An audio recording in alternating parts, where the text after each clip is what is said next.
Bonjour à tous. Voici le message que le Seigneur a déposé sur mon cœur ce matin.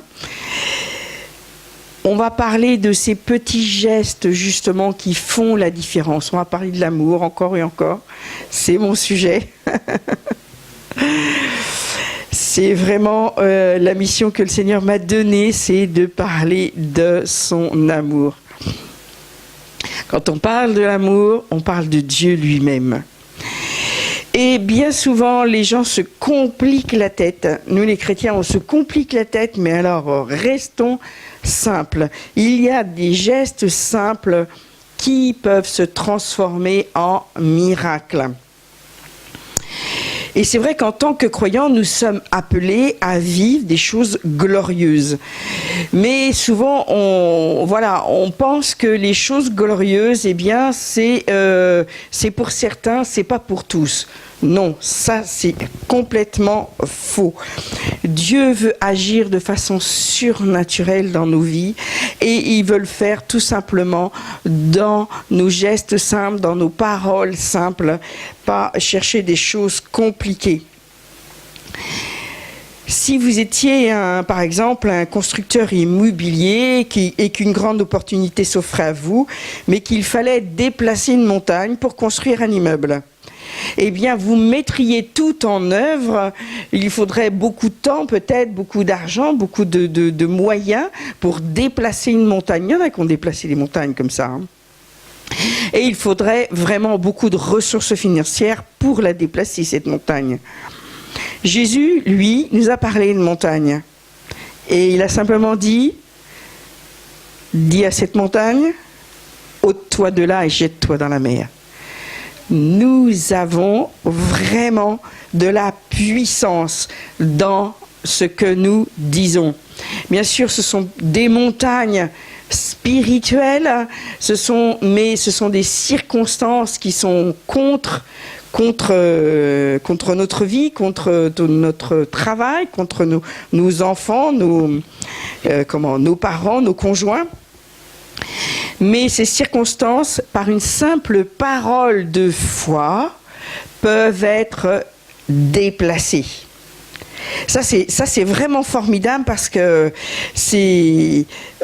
Jésus nous a donné cette puissance. Nous avons cette puissance en nous par le Saint-Esprit. Amen. Une simple parole de foi. Je voudrais insister là-dessus, une simple parole de foi.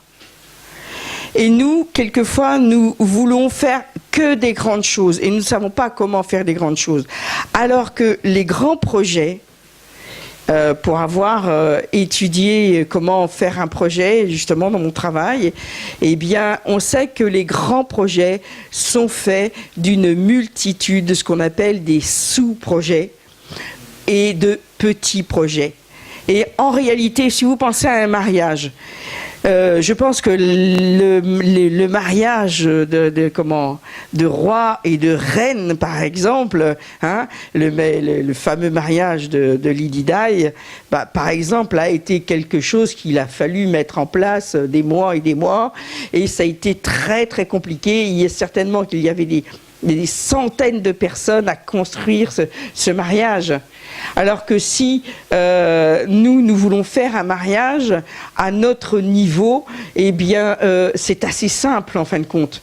On n'a pas besoin de grand chose pour faire un mariage. On va pas préparer ça pendant des années. C'est vraiment très très simple. Eh bien, c'est fait de toutes ces petites choses, de tous ces petits gestes. Et les petits gestes peuvent avoir un grand impact. On sous-estime la puissance d'une toute petite parole, d'un tout petit regard, d'un tout petit geste. On sous-estime ça. Et je voudrais vous faire prendre conscience justement que ces gestes simples peuvent avoir un puissant impact. c'est pas forcément de retourner le ciel et la terre qui va faire que il va y avoir des changements. On peut, par exemple, prier pour des personnes des mois et des années. Ça vous est arrivé certainement. De prier pour certaines personnes pour qu'ils reçoivent le salut, pour qu'ils soient transformés par la parole de Dieu. Et vous ne voyez rien du tout. Mais quel est votre comportement vis-à-vis de cette personne? Comment agissez-vous vis-à-vis de cette personne? Est-ce que quand vous invitez quelqu'un, vous dites, bon allez, je vais inviter mes voisins et tout, et puis je vais leur donner l'évangile, je vais leur donner la parole de Dieu, ils vont bien voir que Dieu est bon, que Dieu... et en fin de compte, vous leur démontrez aucun geste d'amour. Vous croyez qu'il va être touché par ce que vous dites? Non. Les gestes simples d'amour, les gestes vraiment, le fait de servir quelqu'un, le fait d'être attentionné à quelqu'un, de dire les bonnes paroles, d'avoir le bon regard. Vous êtes tous trouvés en face de personnes, vous ne saviez même pas ce qui vous dérangeait dans la personne.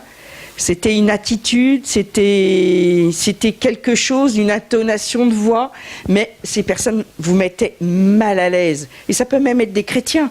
Vous n'êtes jamais trouvé à côté d'un chrétien et vous êtes mal à l'aise. Tout simplement parce qu'elle n'a pas une attitude d'amour. Elle n'a pas une attitude de véritable chrétien. Et vous le sentez. Et en fin de compte, vous êtes parfois dégoûtés. Combien ont été dégoûtés? Combien ont quitté l'Église parce que dans l'Église, il y avait encore moins d'amour que dans le monde? Moi, j'ai entendu ça souvent. Les témoignages de gens qui sont dans le monde aussi. Ah bah, tu parles dans les églises, hein. Je l'ai entendu il n'y a encore pas longtemps. Ils se tirent dessus. Hein, comme on dit, l'armée dans les églises, c'est la seule armée qui achève les chrétiens qui sont à terre. Combien de fois? Il y a des chrétiens blessés, qu'est-ce qu'on fait? Au lieu de les secourir, au lieu de les aimer, on va les critiquer. On va les juger. C'est une véritable catastrophe. Est-ce que quelqu'un peut dire que telle et telle personne est sauvée? Non, c'est une question qu'on m'a posée il n'y a pas longtemps. Ah oui, si quelqu'un a donné sa vie à Jésus, mais qu'on voit qu'il vit comme dans le monde, est-ce qu'on peut dire qu'il est sauvé ou pas? Qui es-tu pour dire si telle et telle personne est sauvée? Toi, ton rôle, c'est de l'aimer, de l'amener peut-être à se poser des questions pour qu'il se repente s'il fait des mauvaises choses. Dieu n'a jamais jugé les pécheurs. Quand on voit dans Jean 8, verset 10-11, Jean 8, verset 10-11, ce fameux passage où on voit Jésus face à la femme adultère. Les pharisiens l'ont jugé déjà. Ils ont déjà pris les pierres pour la lapider, puisque selon la loi, la femme adultère va être lapidée. À mort, bien sûr. La lapidation, c'était à mort, toujours. Hein. Comme ça, dans la rue. Il n'y a pas de tribunal, il n'y a pas de juré, il n'y a rien du tout. Elle est surprise, en flagrant délit, on l'amène sur la place publique et on la tue directement à jet de pierre. Vous imaginez un peu le nombre de pierres qu'il faut pour tuer quelqu'un, rien qu'avec des pierres. Ils vont lui jeter des pierres jusqu'à la mort. La lapidation, c'était ça.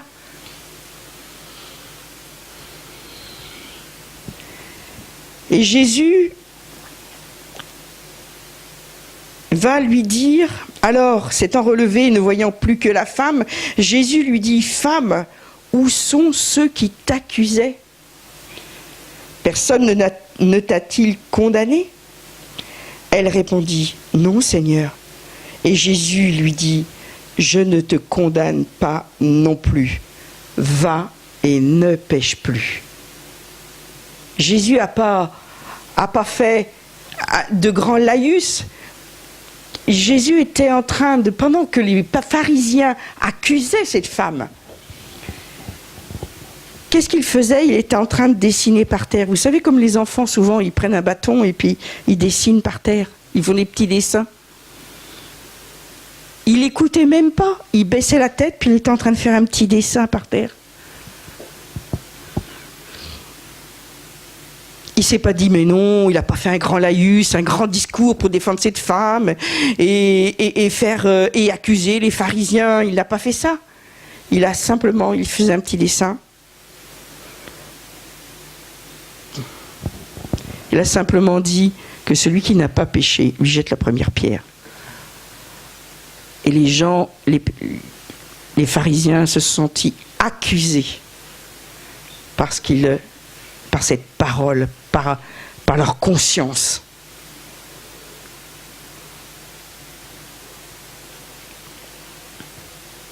Jésus n'a pas fait grand-chose. Il lui a simplement montré de l'amour. Il a dit simplement, va, mais ne pêche plus. Est-ce que c'est compliqué? Et nous, souvent, les chrétiens, nous jugeons. Ah, trop honte, il a fait ci, il a fait ça. Ah, il a dit ci, il a dit ça. Ah là là là là là. Non.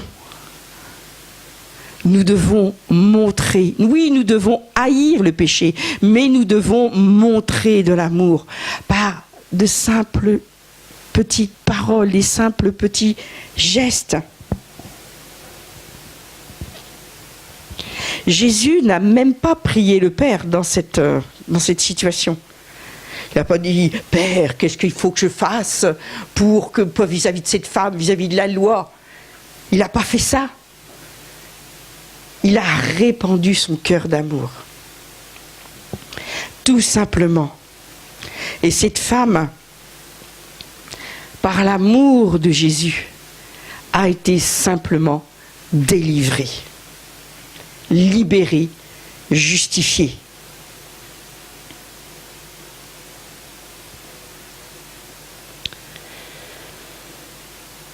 Est-ce que vous vous êtes posé la question, quand Jésus a partagé durant la multiplication du pain et des poissons, est-ce que vous vous êtes posé cette question? Qu'a fait Jésus? Il a demandé, est-ce que quelque chose a quelque chose à partager? Est-ce que quelqu'un a quelque chose à partager? Et un petit enfant est venu avec ses 3 pains, ses 2 poissons. Il n'a pas dit, bon, alors, nous sommes combien? On va calculer et tout. Bon, il en faut combien? Donc, il faut combien d'argent? Il faut combien de... Est-ce qu'il faut un chariot pour que les gens aillent chercher et ramènent la nourriture et tout? Est-ce qu'il a calculé tout ça? Non, pas du tout. Imaginez-vous à la place de Jésus, devant ces milliers de personnes. Imaginez-vous. Comment auriez-vous réagi, vous? Certainement pas, j'aurais dit, tiens, c'est parfait, il y a un petit garçon là qui a 3 pains et 2 poissons, c'est formidable, on va pouvoir nourrir la foule. Il a fait les choses simplement. J'aimerais qu'on retourne vraiment à un évangile simple. Et qu'a fait Jésus? Il a pris les pains, il a pris les pains, il a rendu grâce, il n'a pas demandé, hein. Il n'a pas dit, Père, multiplie ces pains et ces poissons, qu'il y en ait pour tous. Non, il a rendu grâce, tout simplement, et il a rompu le pain. Vous vous imaginez le nombre de pains? Au fur et à mesure qu'il rompait un pain, je ne sais pas comment concrètement ça s'est fait. On ne sait pas, ce n'est pas écrit. Mais la seule chose qu'on sait, c'est qu'il en a rompu énormément. Vous imaginez le nombre de pains qu'il a pu rompre? Est-ce que c'est compliqué de prendre le pain et de le rompre? Il suffit d'avoir 2 mains. Si elle fait ça avec ses pieds, encore quand on voit certains peintres qui peignent, qui ont plus de membres et qui peignent avec leurs pieds, oui, c'est extraordinaire. Mais est-ce que c'est extraordinaire de rompre du pain? Non, ce n'est pas extraordinaire. Le miracle a été extraordinaire, mais rompre le pain, ça n'a pas été extraordinaire. La foi, c'est ça, c'est faire des gestes simples qui vont déclencher des miracles. Comprenez-moi bien. Il suffit simplement de préparer peut-être un café, préparer une petite chose. Et là, on voit le miracle de l'amour opérer. Ne cherchez pas des choses compliquées. Il y en a qui voudraient être toujours derrière le micro, faire des grands miracles. Moi aussi, j'aimerais ressusciter des morts. Mais avant de ressusciter des morts, imposons les mains aux malades. Remarquez dans ce passage, je dois l'avoir celui-ci, Marc 16, verset 18. Marc 16, verset 18. Il est dit: ils saisiront des serpents, s'ils boivent quelques breuvages mortels, il ne leur fera point de mal. Ils imposeront les mains aux malades et les malades seront guéris. Alors moi j'aime beaucoup ce passage. Est-ce qu'il est dit: vous allez intercéder, jeûner pendant 1 semaine et quand vous imposerez les mains à Claudine, eh bien elle sera complètement guérie de tout? Pas du tout. Si vous allez prier pendant 3 heures, crier, hurler, gesticuler, vous rouler par terre, elle sera guérie. Non. Il est dit, vous imposerez les mains aux malades. Il n'est pas dit vous prierez. Il est dit vous imposerez les mains aux malades. Vous savez pourquoi il n'est pas marqué vous prierez et vous imposerez? Parce que s'il était marqué « vous priez et vous imposerez les mains », eh bien, la gloire retomberait sur vous. C'est parce que vous avez prié qu'il y a eu un miracle. Mais quand vous imposez seulement les mains, eh bien, quand la personne est guérie, vous ne pouvez pas vous prendre la gloire. Parce qu'il n'y a c'est que Dieu qui agit. Vous avez simplement obéi. Je pose les mains sur une personne et elle est guérie. Il faut revenir à la parole de foi qui est simple. Je lisais ce matin la petite parole de Kenneth Hagin et ce qui m'a vraiment touchée, c'est quand Kenneth écrit la Bible est faite de faits et non de théories. On s'appuie sur des versets. On s'appuie sur ce que dit Dieu.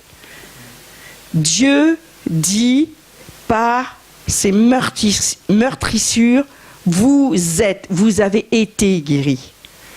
Au passé, j'aime bien, vous avez été pour nous. Vous avez été guéris. Par ces meurtrissures, vous avez été guéris. C'est un fait. Et nous, on doute. On dit oui, peut-être. Non, imposez les mains aux malades et les malades seront guéris. C'est à nous de faire ce simple geste et vous verrez le surnaturel. Ah oui, mais moi, je l'ai déjà fait et puis ça ne marche pas. Continuez à le faire. Continuez et méditez ces passages. La parole de Dieu est vraie, un point, c'est tout. Amen.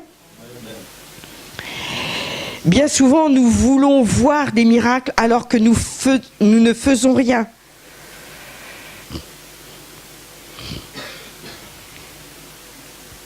J'ai entendu beaucoup de prédicateurs, ou même de chrétiens, de témoignages de chrétiens, eh bien, qui ne s'attendaient pas du tout à voir ce qui allait se passer. Ils étaient dans des conditions où Il n'y avait rien de spécial. Il n'était pas en train de prier, en train d'intercéder dans une semaine de jeûne et tout. Et on voyait les miracles se faire. Je ne dis pas qu'il ne faut pas prier, pas intercéder, pas jeûner. Hein. Ne me faites pas dire ce que je n'ai pas dit. Mais je veux vous montrer que quand on a vraiment une attitude de simplicité par rapport à la parole de Dieu, qu'on agit vraiment en appliquant ce que Dieu dit, nous voyons les choses se faire. Beaucoup croient qu'il faut que ce soit dans des conditions spéciales. Si je veux adorer Dieu, je n'ai pas besoin d'avoir forcément une belle musique, une belle salle, Je ne dis pas que ce n'est pas désagréable. J'aime beaucoup, moi. Mais si je veux adorer Dieu, c'est mon cœur qui adore. On peut avoir des musiciens, on peut avoir une belle ambiance, on peut avoir des choses fantastiques et ne pas du tout avoir un cœur d'adorateur. Ce qui est important, c'est d'adorer en esprit et en vérité. Et quand je suis vrai dans mon adoration, il n'y a pas de problème. Donc, soyons vraiment vrais dans ce que nous faisons. Il m'est arrivé, j'avais de mauvaises relations, on peut dire ça, avec mon frère cadet. Et il y avait des réunions de famille. Et ma mère me disait, ah bah oui, mais vous n'allez pas pouvoir venir tous les deux parce que vous vous entendez pas très bien. Donc ça va être très difficile si on vous met ensemble dans la même réunion de famille. J'ai regardé ma mère, mais je dis, on est quand même assez intelligent pour ça quand même. On peut se côtoyer sans une arme à la main quand même. Il y a des choses simples à faire. On peut avoir une attitude, c'est pas parce qu'on n'apprécie pas quelqu'un, c'est pas parce qu'on n'apprécie pas ce qu'il dit ou ce qu'il fait ou comment il vit qu'on va obligatoirement ne pas pouvoir se trouver en sa présence. Je peux très bien, ma mère, ça l'a vraiment étonnée, et ça c'est une attitude chrétienne. C'est que j'ai vu mon frère et tout, c'était vraiment des périodes où c'était très très dur, et je l'ai embrassé, j'ai souri et tout, et c'était pas truqué, c'était vrai, c'était authentique, parce que sincèrement, même si je n'appréciais pas ce qu'il faisait, sincèrement, je l'aimais de l'amour de Dieu. Je l'aimais au fond de mon âme, je l'aimais et j'étais vrai dans mes sourires et j'étais vrai dans mes paroles. Comment vas-tu? C'est simple ça, c'est pas compliqué.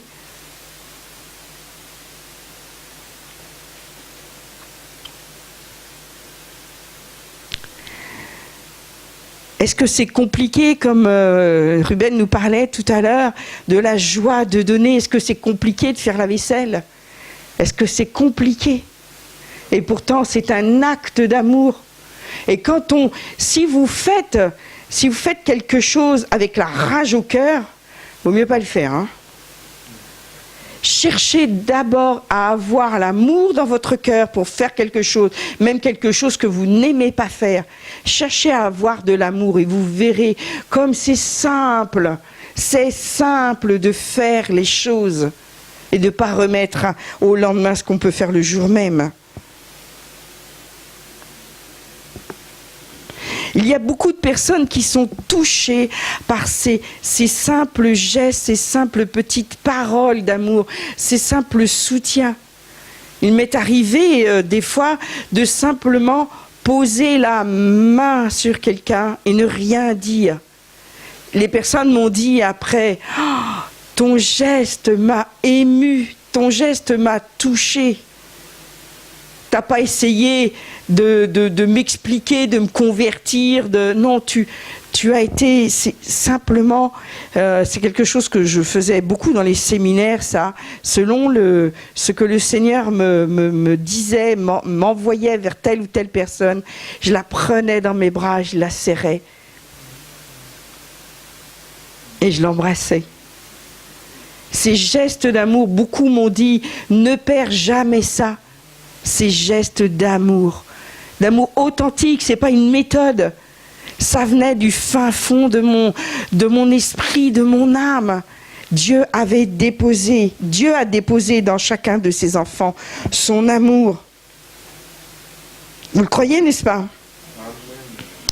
Et c'est pour ça justement qu'on peut évangéliser à droite et à gauche. C'est vraiment quelque chose qui va nous permettre de parler à la voisine, de parler à la boulangère, de parler à des gens même qui nous agressent. De les regarder simplement avec amour, pas essayer de se justifier. Se mordre la langue pour ne pas répondre du tac au tac si on vous agresse verbalement. C'est vraiment quelque chose, c'est simple, c'est tout simple.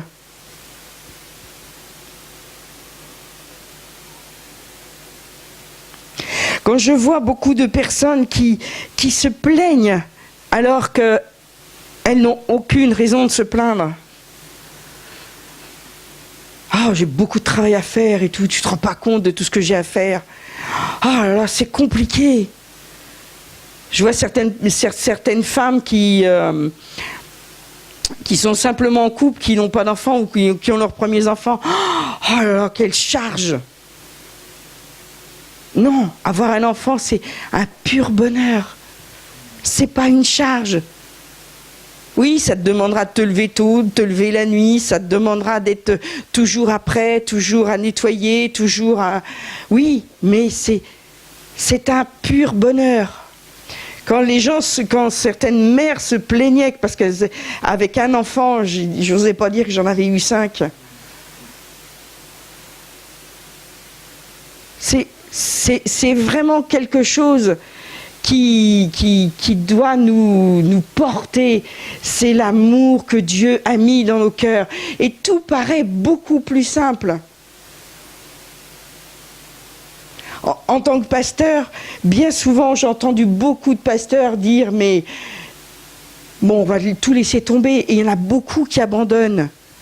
Énormément de pasteurs abandonnent.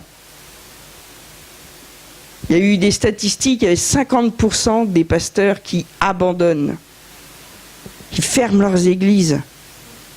C'est énorme. Parce qu'ils tombent en dépression. Vous vous rendez compte ? Pourquoi ils tombent en dépression ?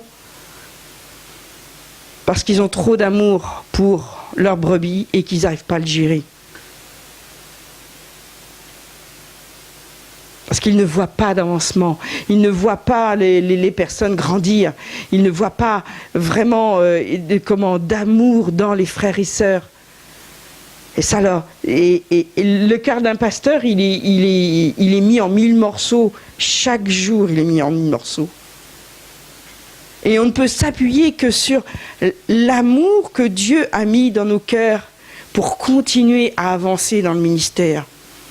C'est pour ça que quand je vois, il y a des personnes, ils veulent vraiment être pasteurs et ils n'ont pas du tout ils n'ont pas reçu la mission de la part de Dieu.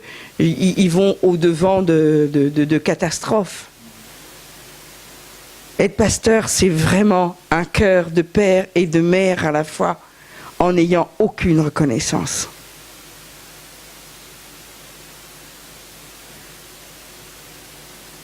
Mais on le fait par amour pour Dieu et par amour pour les perdus et par amour pour les chrétiens, les frères et sœurs.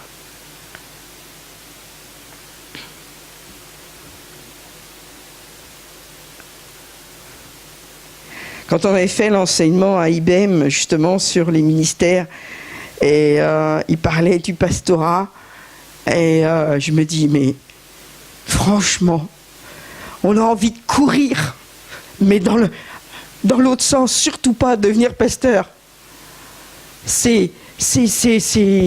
nous, quand on voit le cœur qu'il faut avoir, vraiment l'amour qu'il faut avoir, on se dit, mais pourquoi on se donnerait comme ça pour des personnes aussi ingrates ? Je vous dis pas que vous êtes ingrat, hein. Rassurez-vous. Mais c'est le même cœur de mère quand on voit les enfants des fois se retourner contre nous. Mais c'est justement vraiment par amour, par des gestes tout simples.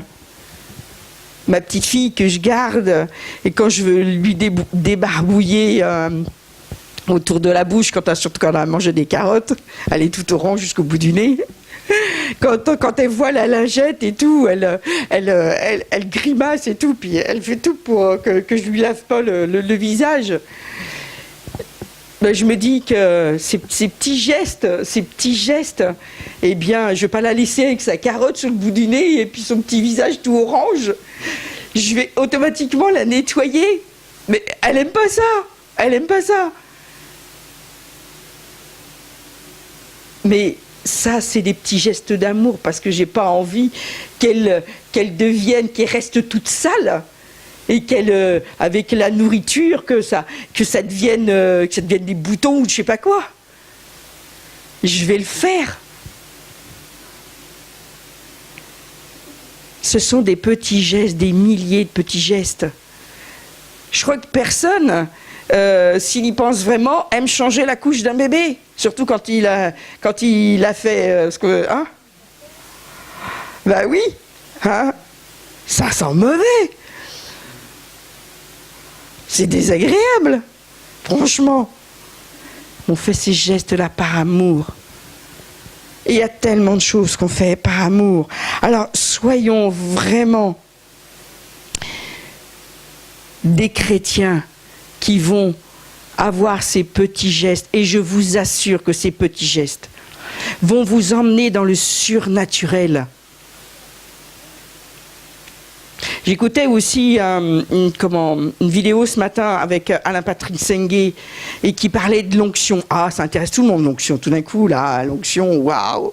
L'onction, plus d'onction, de puissance d'onction, c'est génial et tout. Et quand il a commencé sa prédication, je dis, mais c'est tellement vrai! Vous savez ce qu'il faut pour avoir de l'onction? Vous savez ce qu'il faut? Du courage et de la passion. Vous voulez que quand vous imposez les mains aux malades, ils soient guéris? Ayez du courage et de la passion. Si vous n'êtes pas des chrétiens passionnés, vous n'arriverez à rien. Mais les chrétiens, ils sont pleins de passion, mais alors dans leurs paroles et tout, ils parlent et tout. Ah oui, j'aime Jésus, et ils font rien. Quand on veut bien éduquer ses enfants, c'est pareil. Il ne faut pas simplement les aimer, être passionné par ses enfants et les mettre au nu, au contraire. Là, ça devient de l'adoration et en fin de compte, on s'en fait des enfants terribles. On va les éduquer.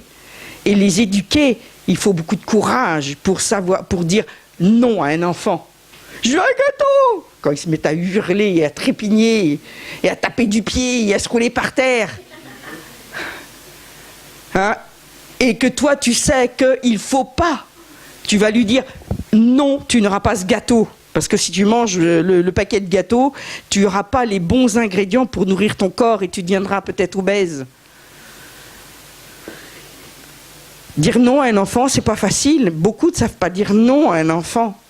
Éduquer un enfant, c'est tout un travail. Ce sont des gestes simples. Mais quand on voit comment les enfants deviennent, quand ils sont bien éduqués, ils n'ont pas de problème après. Ils travaillent bien.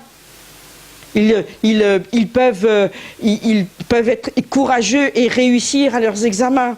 Si on ne leur apprend pas à faire des petites choses quand ils sont tout petits, comment feront-ils quand ils seront plus grands? C'est exactement la même chose. Vous voulez avoir de l'onction? Soyez passionnés pour ce que vous faites. Le travail ne suffit pas. Il faut être passionné dans le travail. Et vous verrez les choses changer. Si vous êtes passionné dans votre travail séculier, comme on dit, hein, tout ce travail ou à la maison ou dans les études et tout, vous verrez, vous aurez de l'onction. Et l'onction se manifeste de multiples façons. On pense que l'onction, elle vient du ciel et tout. Bah moi, j'ai pas d'onction, alors je peux pas faire de miracle. C'est pas ça du tout. Relisez la parole de Dieu. Les apôtres, tous travaillaient, priaient avec ardeur, jeûnaient et agissaient, démontraient leur amour. Aujourd'hui, c'est facile de se déplacer. Si je veux aller en Italie, je saute dans l'avion, dans 1 heure, je suis à Rome. Eux, non. Si vous voulez aller à Rome, ils partaient de Jérusalem, je vous assure que c'était un vrai périple. Vous comprenez ? Avoir du courage et de la passion dans tout ce que vous faites va vous emmener dans l'onction, dans le surnaturel.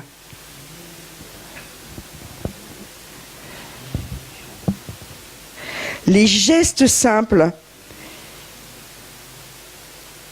vont faire de vous des personnes extraordinaires. Alors je vous encourage à faire tout ce que votre main trouve à faire. Et surtout, de ne pas dire « Oh, ça c'est pas pour moi, ça c'est pour le voisin. »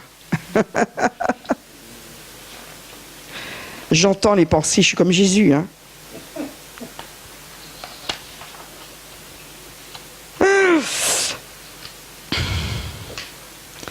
Ça vous arrive jamais d'entendre les pensées des gens ? Hier, on était à un salon à Vannes, le salon du vin et de la gastronomie. Et j'écoutais un viticulteur m'expliquer sa passion pour sa vigne, pour faire son vin et tout. Il était vraiment passionné et tout.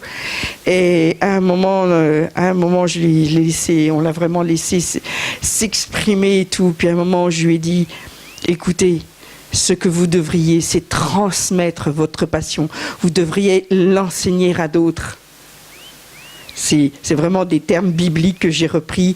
Il m'a regardé, il me dit « Waouh, vous lisez en moi comme un livre ouvert.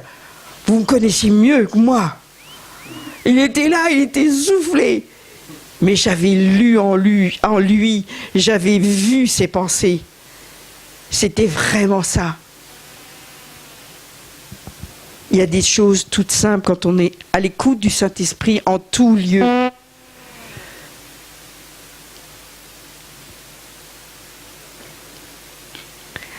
Regardez, on va terminer sur Luc 19. Luc 19, verset 5. Vous connaissez l'histoire de Zachée. Zachée, c'était un petit homme. Et il savait que Jésus allait, Luc 19, verset 5, allait passer par là. Il avait entendu parler de Jésus. C'était un collecteur d'impôts, donc c'était un homme qui n'était pas aimé. Et il va grimper dans un arbre parce que je suppose que s'il avait été dans la foule, Zachée, comme déjà il était petit, il n'aurait pas vu grand-chose. Et en plus, on ne les aimait pas, les collecteurs d'impôts. Alors si bien qu'on l'aurait certainement poussé pour qu'il aille plus loin. Et du coup, il aurait été derrière un mur de personnes et il n'aurait rien vu. Et lui, il voulait voir Jésus. Il voulait voir cet homme de qui on disait qu'il faisait des miracles. Et il s'est dit, il n'y a qu'une chose, je vais monter dans un arbre, comme ça, personne ne va pouvoir me pousser, je ne vais pas être derrière les autres et je vais le voir. Et lorsque Jésus fut arrivé à cet endroit, verset 5, il leva les yeux et lui dit, « Zachée, hâte-toi de descendre, car il faut que je demeure aujourd'hui dans ta maison. » Est-ce que c'est compliqué, ça, d'aller vers quelqu'un et de lui dire, « Écoute, allez, viens, on va prendre un café, j'aimerais bien te visiter. » Il n'a pas attendu que Zachée vienne vers lui, l'invite pour aller chez lui et tout, lui propose une date et tout. Non. Parce qu'il savait ce qu'il y avait dans le cœur de Zachée. Il a été directement droit dans son cœur et il lui dit, allez, hâte-toi de descendre de là. Je vais aller chez toi et on va parler de cœur à cœur.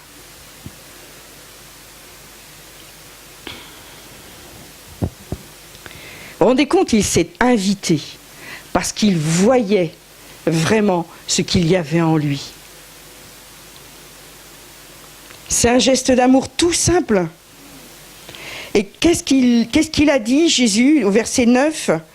Jésus lui dit, « Le salut est entré aujourd'hui dans cette maison, parce que celui-ci est aussi un fils d'Abraham. » Il a vu ce qu'il y avait dans le cœur de Zachée. Il a vu qu'il aimait Dieu. Il a vu qu'il servait Dieu comme il pouvait. Que s'il avait fait du tort à quelqu'un, il lui rendait au centuple. Il a vu ça. Et nous, bien souvent, nous sommes centrés sur nous-mêmes, nous ne voyons rien, nous avons des opportunités qui passent devant nous et nous ne voyons rien du tout, nous n'entendons rien du tout parce que nous ne sommes pas branchés sur le Saint-Esprit.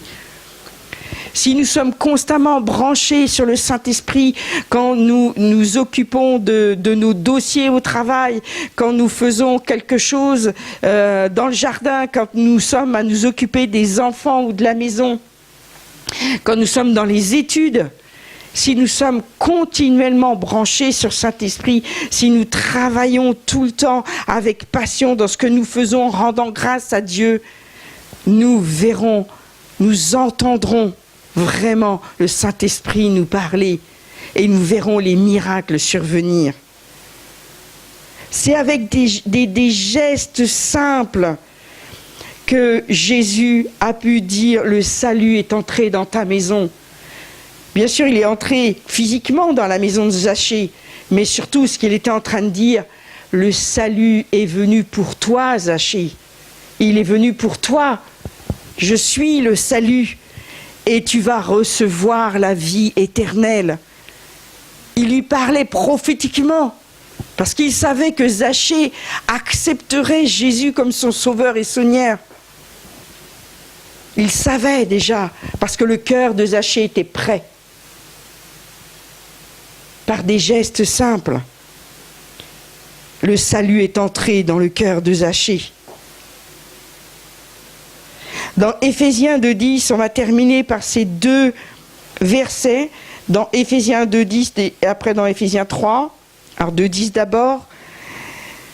Ne méprisons pas les gestes simples. Quelquefois, on voit des personnes faire des toutes petites choses. Je sais que certaines personnes, par exemple, quand on fait des agapes, on parlait d'agapes tout à l'heure, eh bien, ils savent qu'il y a certains plats que j'aime beaucoup, et à chaque fois qu'on va faire des agapes, ils refont ce plat juste pour me faire plaisir. Moi, je trouve ça formidable.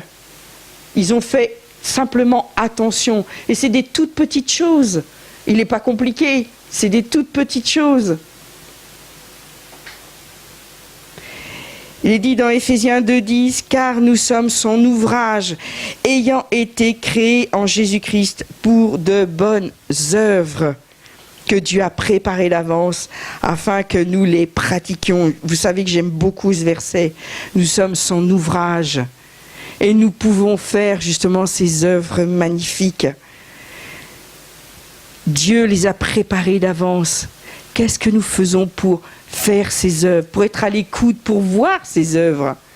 Qu'est-ce que nous faisons? Dieu a préparé. Écoutez-moi bien.